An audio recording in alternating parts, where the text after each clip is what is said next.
Hello and welcome to our monthly webinar from the University of Iowa's Tippie College of Business. Today's topic, prompt power, how to use AI to supercharge your job search. I'm Nick Westergaard. I teach at Tippie, where I lead our Story Lab program and host the Tippie Leads podcast. I'm excited to be with you here today. Before we jump into the main topic, I'd like to highlight our next webinar, Game Changing Insights: How Data Analytics is Reshaping Sports Marketing. Just in time for fall, football, and homecoming at the University of Iowa, this insightful session will show how data analytics is changing the playbook in sports marketing, from setting ticket prices to evaluating sponsorship and engaging fans. Join us at noon on Tuesday, September 23rd. That is, in fact, the Tuesday of homecoming week. So you can start showing your Hawkeye spirit early in the week with this next webinar. We'll drop the registration link for the future webinar into the chat shortly. Speaking of future webinars, if you have a topic you'd like to see covered from our faculty experts here at Tippie, feel free to add that into the chat as well. Another item to note is that today's session is being recorded and will be available on Tippie's alumni and lifelong learning web pages, as well as our YouTube channel.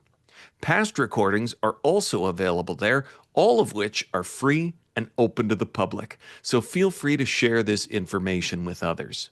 Now, let's dive into today's topic, prompt power, how to use AI to supercharge your job search.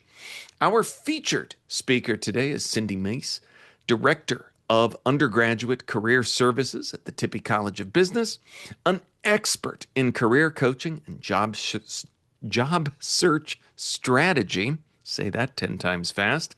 She'll show us how to use AI tools like ChatGPT to strengthen resumes and cover letters, prepare for interviews, and research potential employers. Cindy will break down practical tips, prompt strategies, and real-time editing techniques to make AI work for you, not replace you. Whether you're starting your search or looking to sharpen your approach, you're going to leave with tools, insights, and ready-to-use strategies to power your next career move with confidence. We'll have plenty of time for questions at the end of our discussion. Please use the Q&A button at the bottom of your screen to submit your questions, and feel free to use the chat to communicate with us. With that, let's get started. Take it away, Cindy. All right, Nick, thank you so much. I'm excited to be here and I appreciate the opportunity. Before I go ahead and introduce myself, I actually want to introduce you to Cal Wagner. He'll be active in the chat today, and he's part of the career services team here at Tippie. Cal is part of my team, and he is headquartered in Des Moines. So if you're looking to engage with the college, offer opportunities to our students, please feel free to connect and communicate with Cal Wagner. He'll be sharing a lot of information that would typically be in the notes of my PowerPoint, but in the end, though recorded, we'll also share out the PowerPoint slides as well as my notes, so you have all of that information as part of today's program. So with that, I'd like to introduce myself. I'm Cindy Meis, and I'm here at the Tippie College of Business working with our undergraduate students across all 7 majors. I'm a mom of 4, and I have my own Hawkeye. He just graduated this past May, and he'll be returning to the MAC program to focus on accountancy before he goes back to Chicago for his full-time role. I want to highlight these things because I hope, like you, I'm pretty ordinary. I have a family, I am part of the community, but I'm also using AI daily to make my work more efficient, more accurate, and as well as making me more productive. So I am not an AI expert, maybe a career services expert, but not an AI expert. And I'm still learning, and I'm doing that by being curious. And that's what I'm hoping that this program does for you today. So I want to start off with just talking through some of the things that we're going to be doing today. AI terms, tools, how they can be used as part of your professional journey, some of these prompts, because the power really is in those prompts, And then the resources that we have put together for you will be shared out, but also shared out at the back end of my presentation. And then, of course, as Nick said, we'll have some time for Q&A. So we're going to be patient with me today because I will be flipping from some different screens. I want to have the PowerPoint in front of you, but I want to get into ChatGPT. I want to cut and paste. I want to insert documents so you can see how I am actively using the tools. Yes, Cal is managing the chat, so I welcome you to connect with me. Thank you for that, Cal. Okay, so common words that you might be hearing. AI, absolutely. It's kind of the term that everyone's throwing around and it gets everyone's attention. So basically, that's really that broad term for mimicking human intelligence. So whether that is your Alexa or when I was over at Hardee's and it was taking my order, it was mimicking that interaction, and it's a very broad term for so many different things. Generative pre-trained transformer, that's the GPT part of it. So that's that language model, and that's where it's learning from. So we want to make sure that we understand when it's chat GPT, it's that language model that's going to be chatting with us. The custom GPT, this is what I want to highlight because I think this is the one that often makes people feel like they might be out of a job in the future. But this is when they're tailoring that AI agent to do a specific instruction. So that could be related to data files, uploading, customer service, web browsing, or maybe even code execution. So that's one that you're going to be hearing a lot about and probably makes folks the most nervous. The chatbot, AI-powered simulating conversation. You might have used something like this in a customer service scenario when you're trying to return something, maybe engaging with your bank when you have a question about your online banking. But that chatbot is very familiar and very probably more familiar than you've ever thought possible because you're already using it. I threw in applicant tracking system because though it's not technically AI, it's something that's really important to the job candidate and is often confused with the term AI or used interchangeably. So an applicant tracking system is what the recruiting and HR team use as part of that process of intaking job candidates, reviewing resumes, and moving them through the process. Now, many of those ATS systems have some AI looking for keywords or language within those professional documents, but ATS and AI are not the same thing. So I want you to come off super smart because you know the difference. Machine learning, it is the computers learning from data. So as more data we put in there, the smarter, if the computer can be smarter, the better able the machine is able to react and do the work that we need it to do. Now, there's the natural language processing, and this is how the computer understands and generates human language. And then the generative AI is really that part going beyond just analyzing data, but also creating new data, analyzing and coding. So AI, the generative AI, as well as the custom chat GPT, those typically are the terms that make the people the most nervous. So I'm hoping some understanding will make that easier for you to digest and better understand how it actually can work for you. All right, we decided to make this as interactive as possible, so there's going to be a couple of polls today.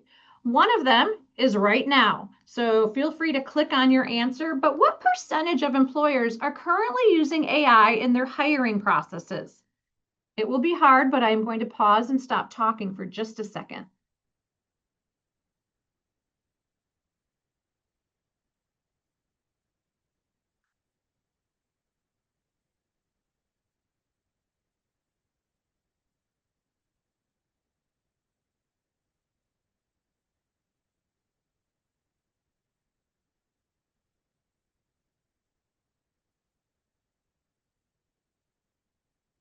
So you were given the options of 12%, 25%, 50%, or 75%.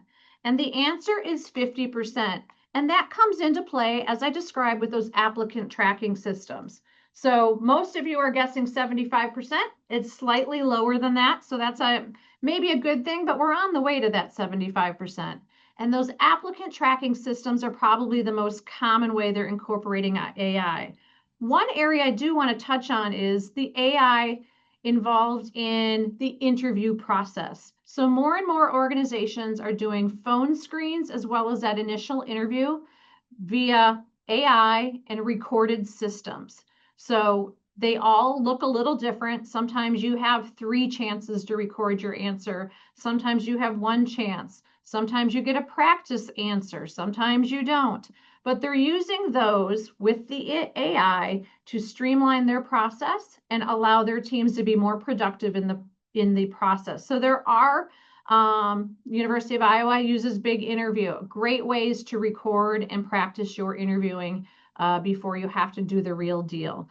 So specifically, those come with some pretty specific instructions, and usually they're time bound in the HR person wants you to do those in a specific point in time and or in a amount of time. So they can be timed as well. So 50%. All right. So I want to also talk to you about some common AI tools beyond your Alexa. So many of us have a Google Assistant or an Alexa in our home. I want to talk to you about some of the other things that we're all using. So Google Gemini is one. Microsoft Copilot is pretty common and is integrated with your Microsoft Outlook. Grok by xAI is really popular specifically for your X or formerly known as Twitter users. GitHub is very popular. We see this a lot with our business analytics folks, or any of you who might be in our analytics majors or programs. You're probably creating a GitHub portfolio. So that's very common when it comes to coding. Claude is used often for writing, research, as well as some code, though the real writers out there will tell you, don't use too much AI. It changes the whole content that you're producing. Perplexity AI is that research and your citations. And then what we're going to spend the most time on today is with the ChatGPT and how I use it with the job seeker. All right, so these are some of the areas I want to be covering. Now, I will just tell you, I really think ChatGPT is great for brainstorming, organizing presentations, creating plans and outlines, editing, refining content.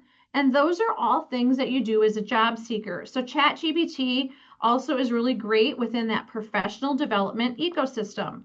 So we want to be thinking about resumes and cover letters, how you're building your brand and networking and using LinkedIn, what you are doing in order to prepare for an interview, both on the front end of it and during, search strategies that could be task, objectives, goals, typically time bound, and then also career transitions planning and lifelong learning. The University of Iowa's got a ton of lifelong learning, so we want to make sure that you're engaged in that, and we can make that time bound and a objective of yours leaving this program.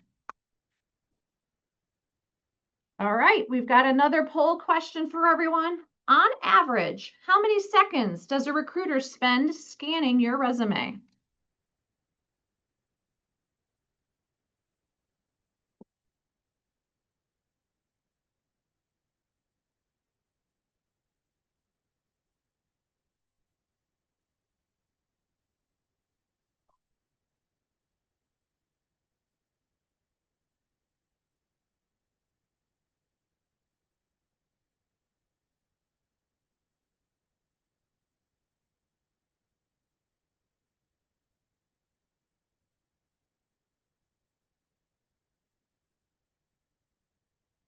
Again, on average, how many seconds does a recruiter spend scanning a resume?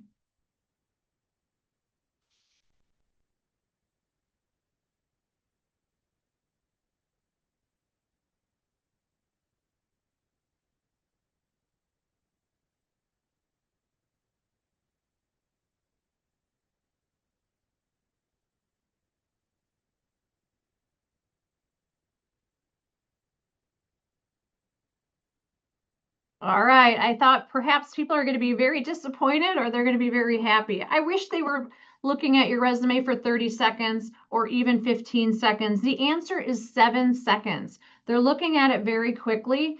And if it's gone through any ATS with AI, at that point, you have probably already met the requirements of that position. and now they're just doing a quick scan of it to find out what's interesting. I had an employer tell me once, and I think it's just really great advice. They're looking for three interesting things. So if you've met the requirements of that job, how are you spending your time outside of the office? What technical skills do you have? What projects or what level of work have you done within a specific industry? So I always look at the resume specifically for three interesting things because you've probably already met the requirements of the job if you're moving through.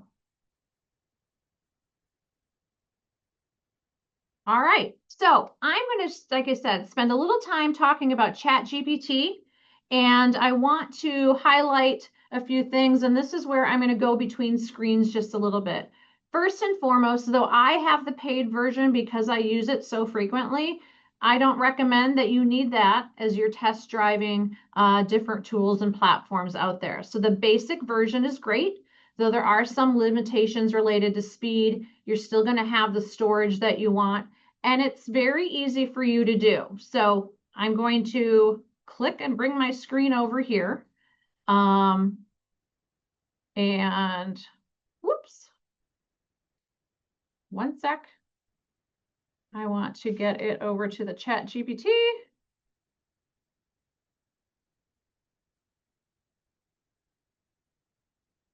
All right, so I'm on Google.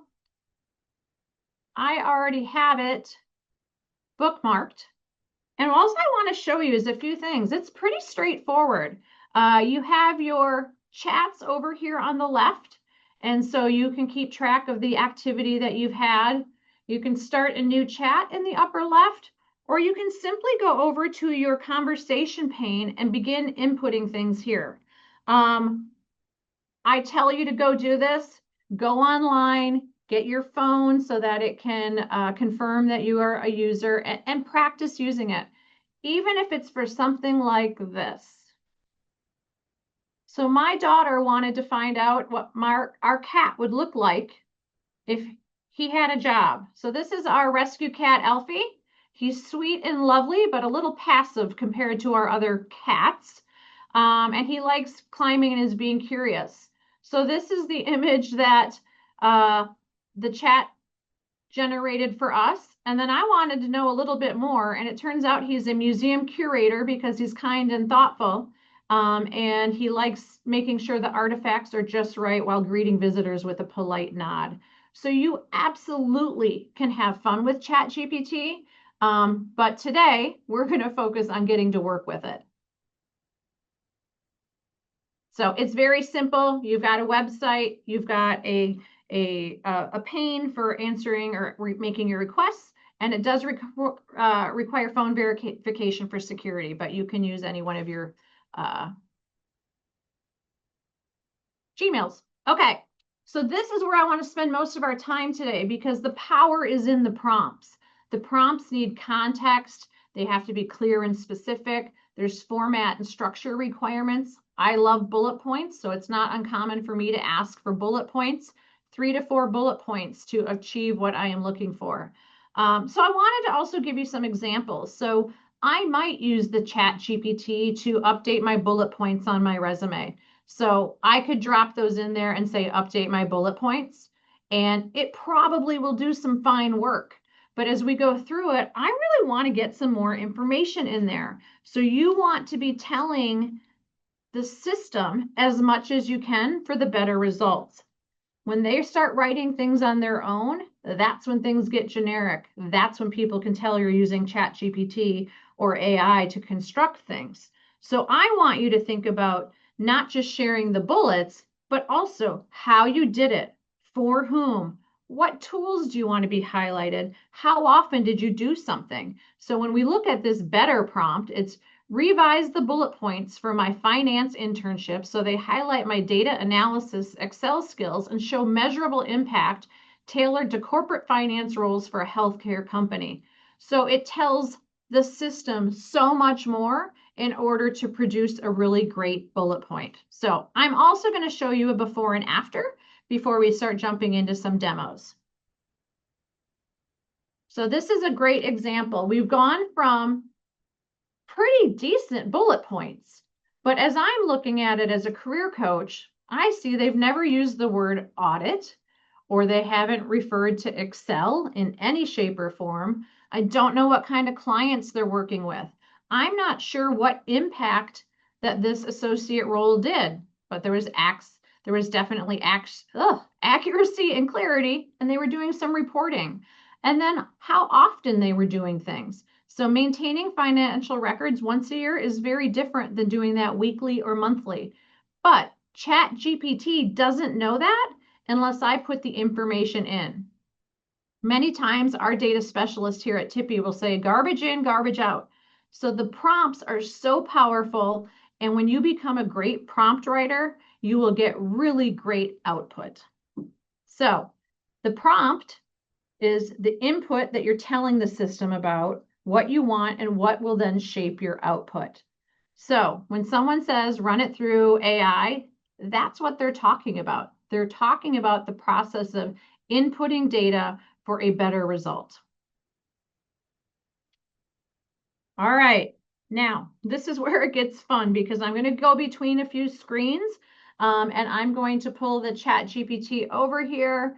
We are going to go down a little bit because I'm going to start asking some things.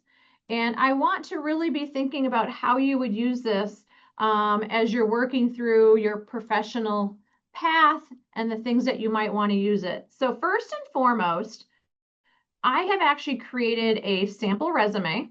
So I am going to attach that resume into the ChatGPT. So now it has my sample simple resume. Then I am going to go ahead and add my prompt. My prompt is acting as ChatGPT as my career coach. And I want it to compare my resume with a job description.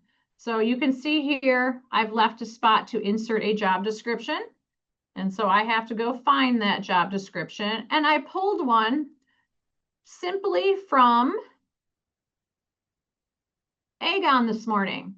So I've highlighted the entire thing and I'm going to copy and paste that right into my prompt right here. Now, what I really want you to see is look at how crazy this prompt is. It's really long, but it's giving me the information and the detail I need to be really organized in getting a good output. So now I'm going to hit enter, and it's going to take a second to think and process, but it's going to structure this for me in a way that really allows me to know what I'm doing well on my resume, things that are okay compared to that job description, but also the gaps. And you can see it's really organizing it well with some keywords in a way that's readable. And it's also giving me some suggestions. Now, here's what I really like is it says, would you like to draft a revised resume? And I certainly could. But what I actually want is I would like a PDF of these recommendations. So I'm asking for what I need because I may not be doing this right now.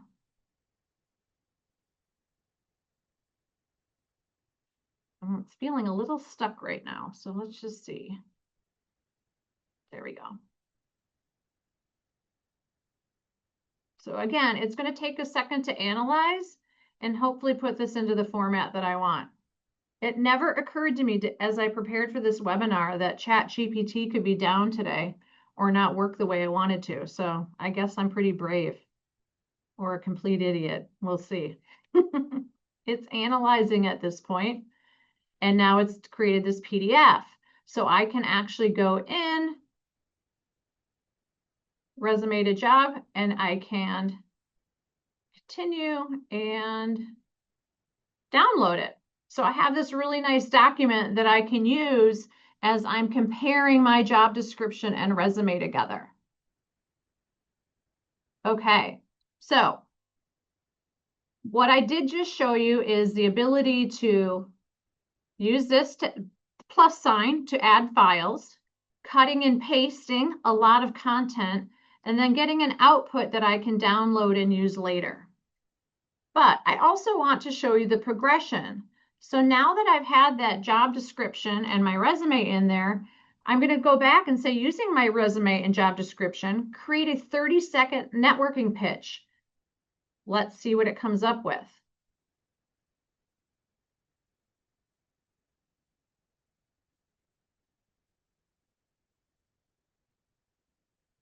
Now, I like this, but to its point, I'd like something shorter. So I would like, please, actually, I don't even have to say please, but I think it's the Midwest nice in us.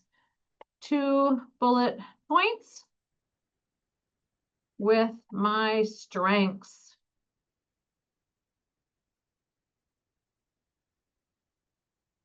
All right, so that's what I want. And here's the deal. It already knows, yes, I absolutely would like a headline for my LinkedIn. So I'm just going to say yes. I would like a summary or headline for LinkedIn.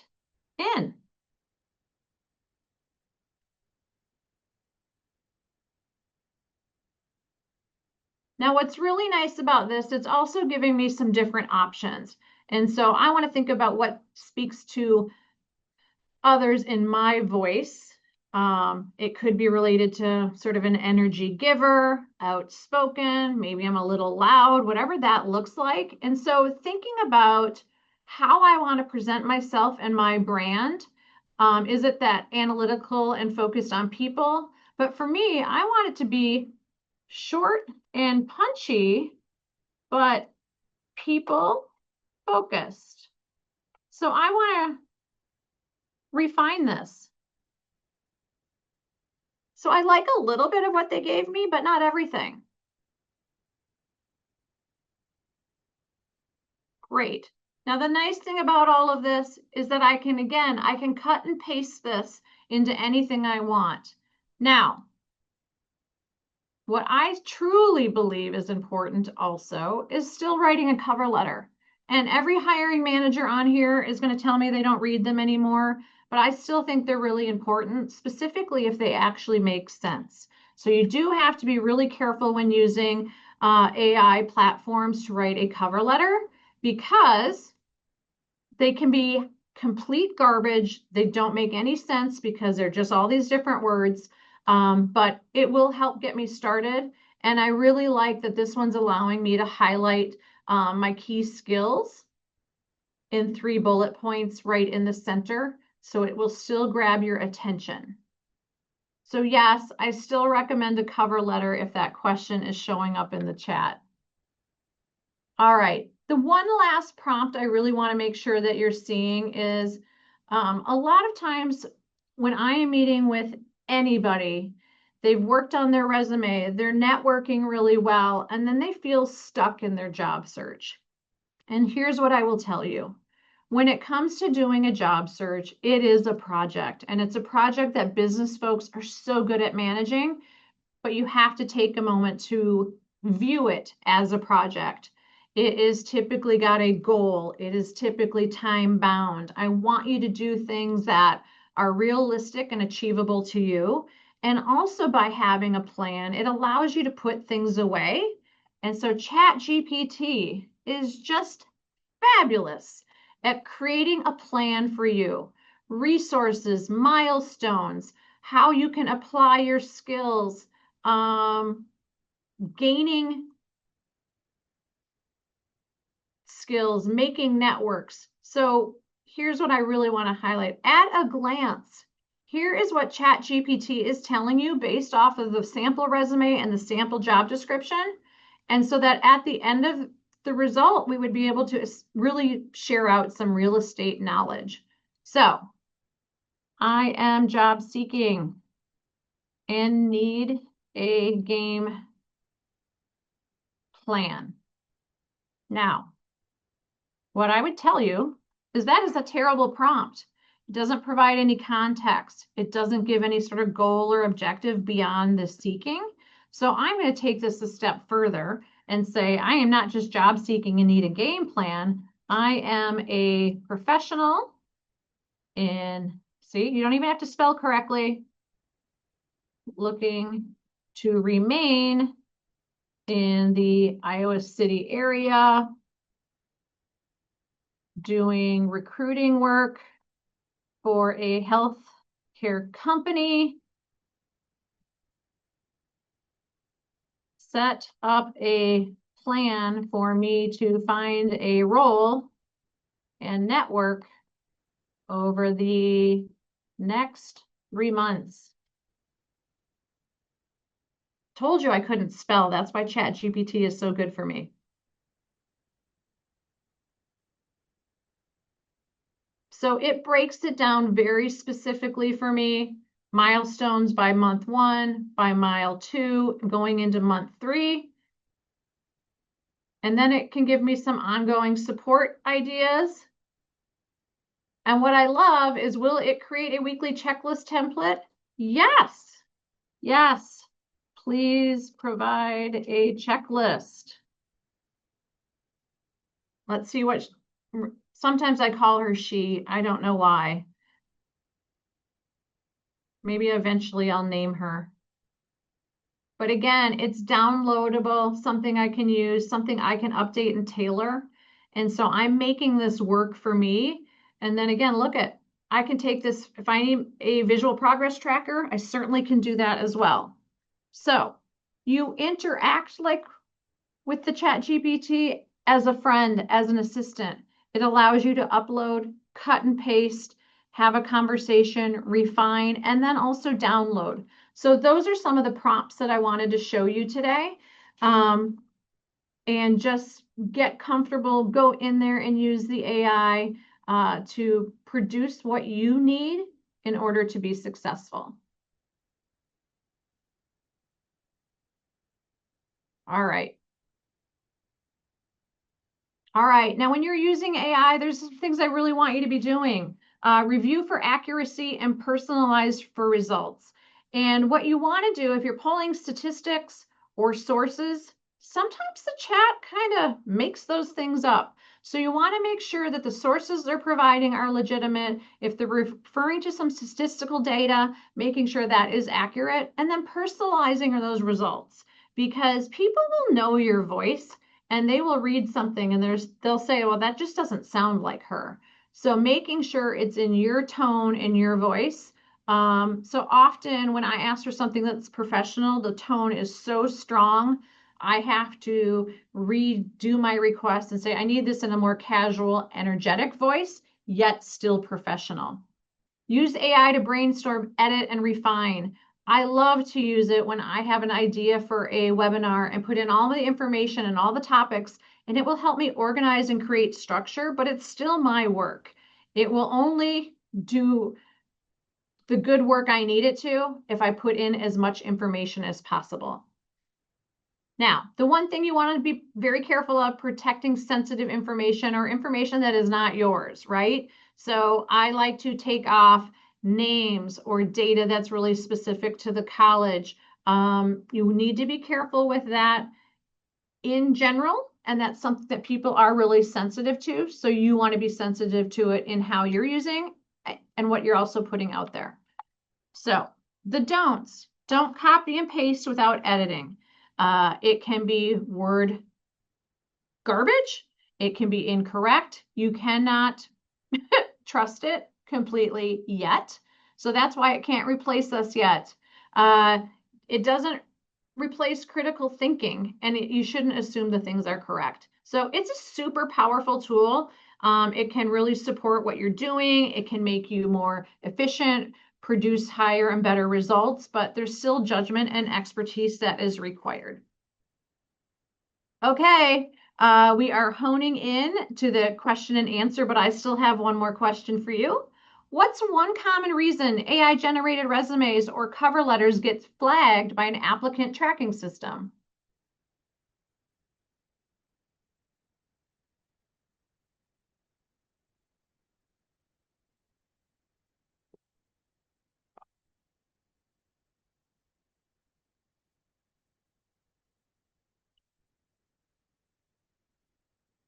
What's one common reason an AI generated resume or cover letter gets flagged by an applicant tracking system?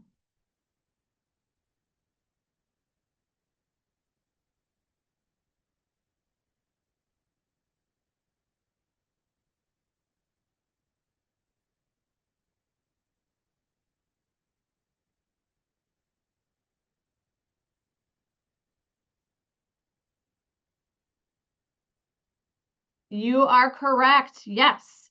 So this is a mistake that a lot of folks make is they want to what they is described as keyword stuffing.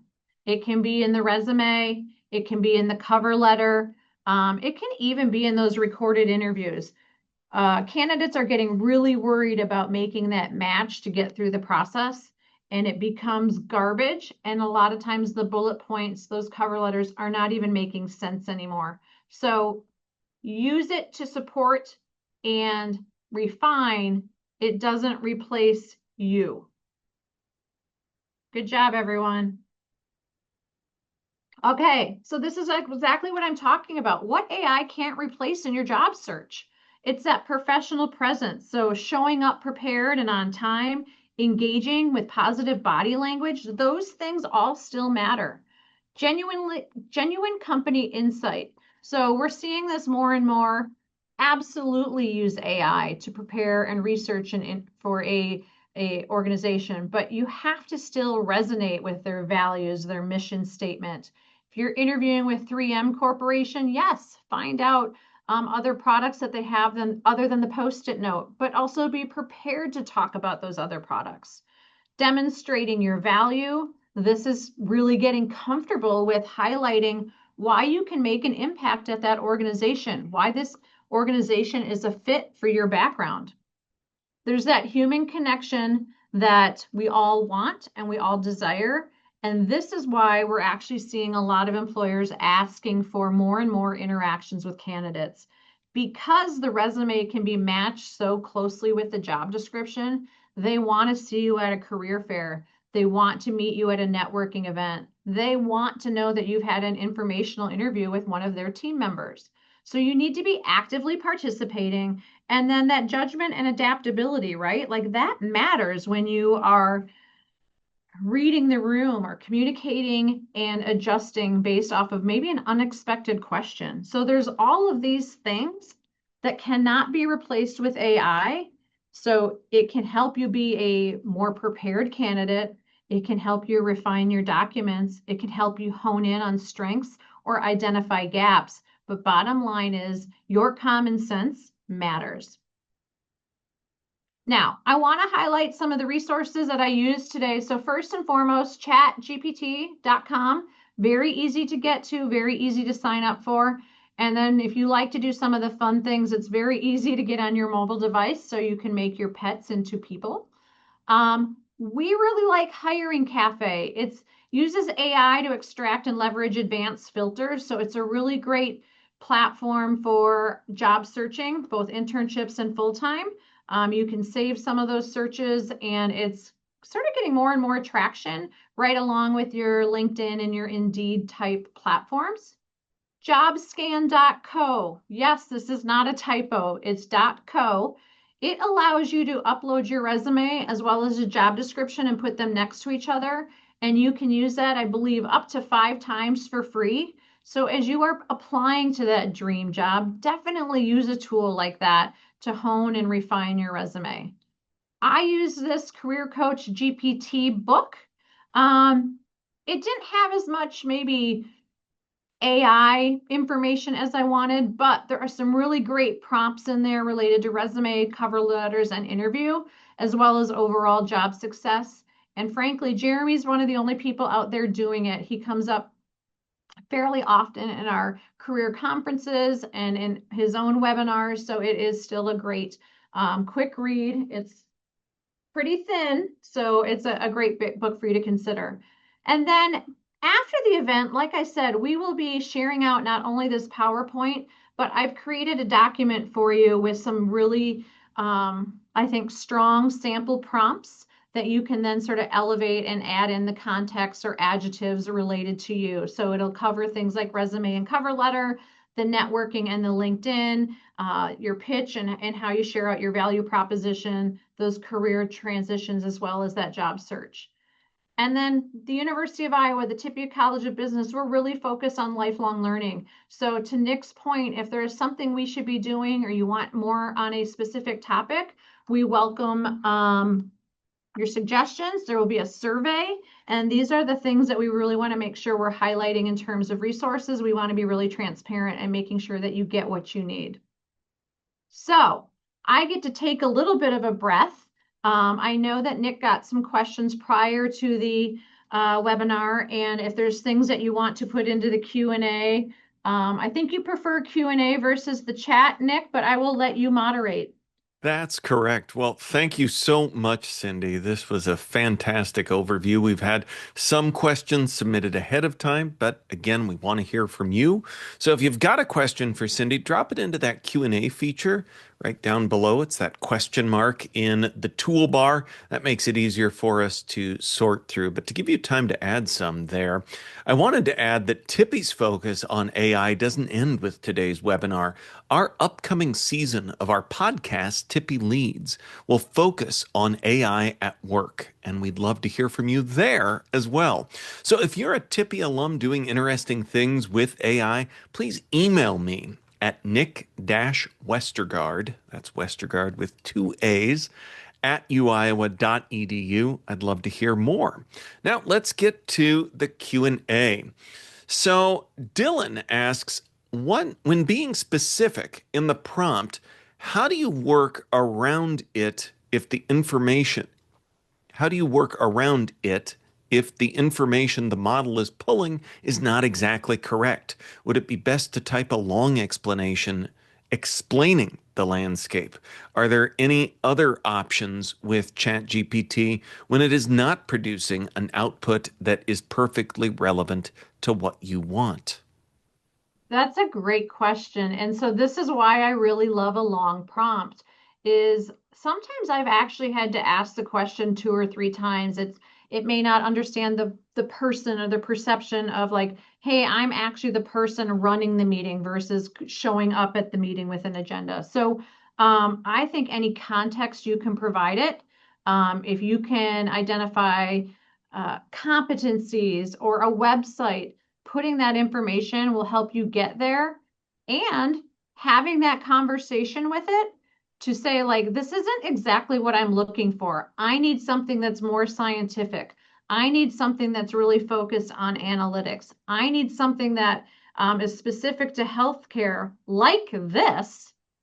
Those types of prompts can be very long, but very helpful to the tool. Peyton asks, I'm job searching and networking through LinkedIn, usually with UI alum. What should I include in my connect message? I don't have premium, so it only allows 120 characters. What should I prioritize in my message? That's a great question as well. And LinkedIn has also changed a feature. I think you only get up to 16 a month, or it's some number now. So a lot of times when I'm connecting with a colleague, I don't even send that personalized note anymore. You really have to be careful. And I don't recommend that you get the premium. You should not need it. But when you're reaching out to someone, I like to make it as easy as possible for them to say yes. So first and foremost, it's really great if you are not asking for a job, you're not asking for an interview, you're asking for help. And it's probably to better understand their role, their organization, or maybe even their recruiting process because you've already got the interview or you have already applied. So you want to make it easy for them to say yes by letting them know what you need or how you want to engage, but also perhaps how you know them. Were you referred by a friend? Are they a Tippie alum? Were they a speaker at a networking event where you've already heard them? So that can also make it feel warmer for both of you. And then being specific in the sense of, can you answer this question via email? Are you open to a 15-minute call? To your point, you have very little characters to make that message. So I don't say things like, hi, this is Cindy, because they know it's Cindy by the LinkedIn. but I would love to learn more about your role in commercial banking as a fellow Tippie alum in the healthcare sector. Do you have time on Friday? It's pretty direct to start that conversation. All right. Switching over to resumes and cover letters, Michelle says, how would you use AI to write a prompt for a cover letter or resume when there isn't a job description posted? Another great question. I love these questions. So I would tell the chat GPT or the Gemini or the Copilot, whatever you're using, I would tell them that there is not a job description, but I'm guessing you have the name of an organization. So you need to go to that organization and find out perhaps a mission, a charter, whatever that is. And again, what's resonating with you and say, I'd like to apply to a job at the University of Iowa. There is no job description, but I understand the position to be in the career services office.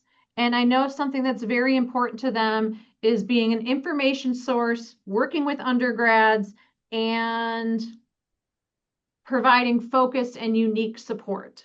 So you have to find other bits of information not related to the job, because that would almost become a letter of inquiry. There's no job here at this small startup, but I'm interested in working for you for these reasons. And then the chat GPT can help you refine that message to highlight not only what's attractive to you about that organization and the role that you don't know a lot about, and how you can be a good fit because of your strengths. So here's another good one that came in as we were talking about what looks like AI. What's the best way to format a resume so it looks great to humans, but also scores well in those automated screening systems?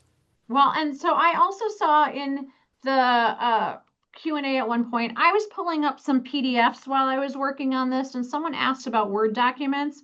Word documents are great when you want something that you can edit and refine. Sometimes PDFs just look better. So bottom line is when you are using or writing a resume, you're probably going to do that in a Word document. I would avoid any sort of templates, model it after a sample. I would avoid any sort of text boxes or tables that you're inserting. Those design style resumes can get a little wonky, but when you are all done proofing and editing and refining your resume, you definitely want to save it as a PDF so it will not get messed up when you upload into the hiring system. Here's a related kind of follow-up question that came from someone else earlier. I've heard people suggest having two resumes, a sleek one-page version for humans and a keyword-packed version for AI. Is that actually helpful? I would like you to have two resumes, but for a different reason. I Ah. would encourage you to have a one-page resume if possible. Some people further into their career may have to have a two-page resume just because of longevity and experience. But if you're going to have a, let's say, jam-packed resume that's multiple pages, I want you to have that to use it as a master resume. And so you can pick and pull pieces from that to then customize that one-page resume when you need it. Because what also happens is as you get 5, 10 years into your career, you kind of start forgetting what you did in career one and career two. So having this master resume that acts as a menu can be really beneficial. I would avoid that stuffing, that keyword stuffing, because they're still going to get that resume, and then you're going to show up and say, "Yeah, that's how I got the interview, but now I want you to look at this resume." So my answer is no, but having two resumes, one as a for applications and the other as a master resume is a really smart strategy. So, for those professionals who may be into the multi page resume territory and are a bit further along in their careers, what strategies can help them stay competitive in today's AI driven job market? So unless you're in higher ed, which you would probably have a CV or a curriculum vitae, which is a lot of publications and a lot of projects and white papers, even if you're very far into your career, I have a 2-page resume. I'd probably recommend Nick have a 2-page resume, but I don't want it to be 3. So I still want it to be 2. And then the other thing you might consider is what we describe as a functional resume, where I am grouping all the bullet points of my chronological resume into categories and then laundry listing my career path perhaps on the second page. And then great use of the AI is it can look at a job description and help me label those categories. So if Nick, you remind me, we can send out a sample functional resume after this as well, so people can get eyes on that. Awesome. Natalie has, as we talk about multiple resume documents, different options, Natalie asked kind of the good question of when do you hand them the master resume, and when do you go with the one page? Yeah, again, I would really use the 1-page, maybe a 2-page resume, your entire career. That multi-page resume is really for you. I don't think you're going to ever be handing that to anyone unless, again, you're in higher ed or you are, researching and doing some studying where you have multiple papers where you would have a CV, but 2 pages max. So, speaking of kind of some of the bigger questions and considerations with AI, anytime we talk about it, compliance comes up. Are there privacy concerns either on campus, like HIPAA, FERPA, that students and staff should keep in mind? Absolutely. If I'm using or helping a student with their resume, it's easier just to use the content of it than adding any sort of contact information, address, phone number. None of that is actually really relevant to the content or the adjustments that you might be making to a document. So 100%.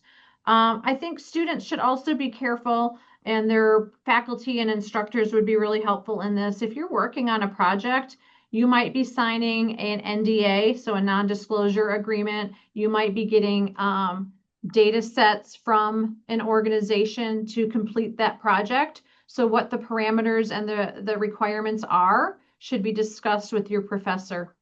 And I would say, anyone using, for us, university data. If you're working at John Deere, your John Deere data. If you're at H&I, your H&I data. Just being really careful how you use that. Every organization is going to have some guidelines. And finally, big question here to wrap it up. What's the right balance? How do you avoid either underusing AI or leaning on it so heavy that it backfires? I think if you are reading something and it doesn't feel like you've gone too far, but you want to read something and say, gosh, those bullet points do read better. And they absolutely highlight the work I did. Yes, I forgot to talk about some objectives. I forgot to name the tools that I was using. So when push comes to shove, if you're here at the Tippie College, you can go to the Frank Center. They're going to look at your documents and your PowerPoint, and they're going to tell you if things aren't looking great. Have a friend, have a faculty member, look at that document. The University of Iowa, we have lots of ways to support you. I would probably even ask the ChatGPT. I've used you on my resume. Does it not look good anymore? It probably has an answer for you.